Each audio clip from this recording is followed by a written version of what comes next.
She is in a transient coma right now. Temporary type of coma. Mabuti pa siguro, umuwi muna tayo para makapagpahinga.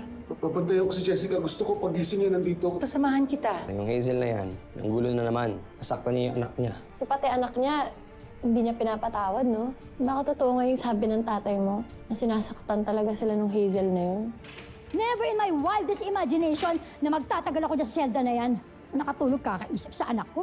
Huwag mong susubukan lumapit sa anak ko, ah. Hindi ako aalis dito hanggat di ko nakikita yung anak ko. Hindi ako papayag na makita ng anak ko yung tao na nakit sa kanya. Kailangan makapunta ako kay Jessica. Kailangan makalapit ako sa kanya. Anak, tuwan lang ko siya nasadya. Sorry.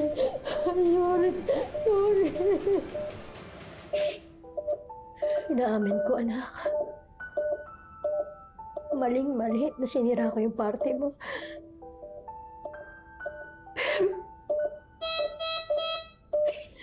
Hindi ko na makontrol yung sarili ko kasi sakit-sakit. Ang sakit-sakit na ba ginawa natin mo? Ang sakit-sakit na nang ginagawa niyo sa akin. Ang gusto ko lang naman, anak. Bumalik na kayo sa akin. Kalimutan natin yung gulo. Magsimula tayo ulit. I just want our family back. Yun lang.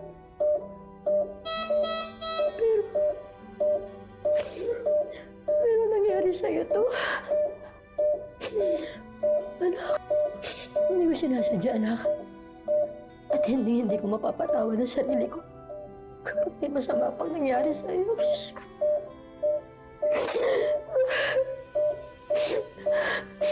Anak, please lang, gumising ka na. Gumising ka na, anak. Nandito na si Mami. Mahal na mahal kita.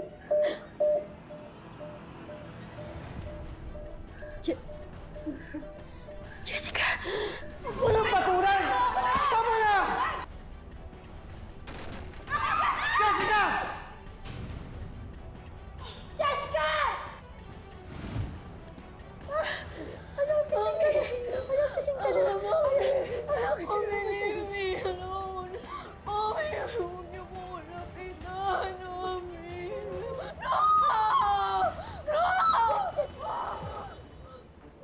Jessica, yun ah. Nurse! Nurse, gising na yung pasyente namin. Hindi ka nasasaktan. Anak, huwag ka matakot sa akin. Huwag niyo po lapitan, please. Dad! Dad! Hindi ka nasasaktan. Huwag ka matakot. Dito tayo ba? Paano ka nakapasok dito? Manuel, gising na yung anak natin. Gising na si Jessica. Anak, calm down. Lapitan mo. At also, nurse, alam ko po yung ginagawa ko. Anak ko yan. Sandali! Jessica! Hindi pwede. Nasaktan. Alam mo yan. Alam ko yung gagawin ko. Sandali! Hazel, anong ginagawa mo dito? Ano ka ba? Bitawan mo nga ako! Hindi, Hazel! Narinig mo ba yung anak mo? Hindi ka ba naaawa sa kanya? Natatakot siya sa'yo! Kaya nga, i-explain ko sa kanya na aksidente yung nangyari. Hindi ko sinasadya saktan. Aksidente o hindi, nagka-trauma siya dahil sa ginawa mo! Disoriented siya. Hindi yung ba nakita? Gumising siya. Gumising siya dahil sa boses ko. Narinig yung boss ng nanay niya. Kaya, pabayaan niyo na ako bumalik ko. Patigilan mo na yan! Nagpapakanalay ka, hindi ba? Di gawin mo, magpakananay ka! Intindihin mo siya, huwag mo ipilit ko anong gusto mo! Sino ka para turuan ako ha? Magpakaina sa anak ko. Ha? Sino ka? Jessica! Guard! Guard! Pabayaan niyo ako. Kunin na siya! Pabayaan niyo ako. Sandali ah.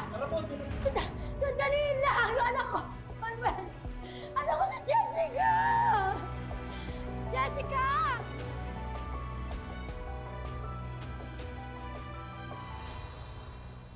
Buti na lang naawat kayo. Oh, ako nang bahala dito, Mars. Huwag ka na mag-alala. Ay, siya nga pala, Mars, ha? Sinama ko pala si Abela. Naghingi ako ng tulong para sa deliveries kasi ang gulo-gulo ng schedule. Thank you, Ling. Thank you. Kung si Jeffrey yung may hawak niyan, hindi tayo nagkakaproblema. Oo, sinabi mo pa. Mars, uuwi ka naman, di ba, para magpahinga na? Hindi pa, Mare. kailangan ako dito ni Manuel at saka ni Jessica. Pas. Wala naman ako sinabi ah.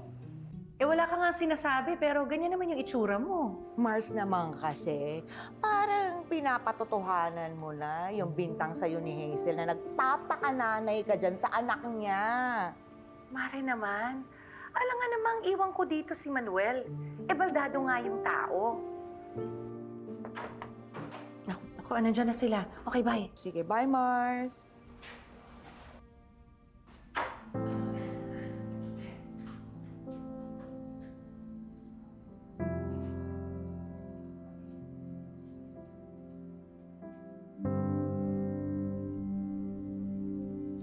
Salamat sa inyo.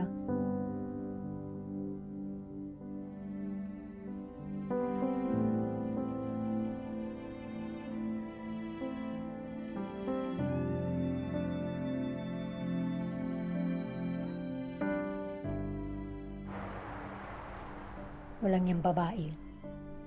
2 beses akong pinahiya. Di ako papayag.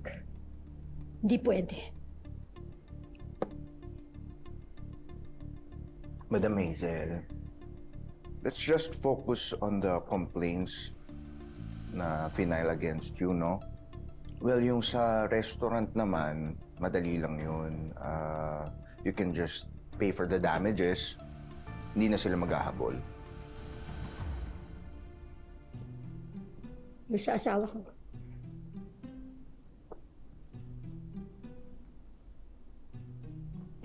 Yung sa asawa niyo naman po, physical assault resulting in serious physical injuries po kasi yung sinasampa sa inyo. That's up to 6 years in jail. See? Kaysa ina-antagonize mo si Manuel, pakiusapan mo na lang siya na huwag ituloy sa demanda yung reklamo niya.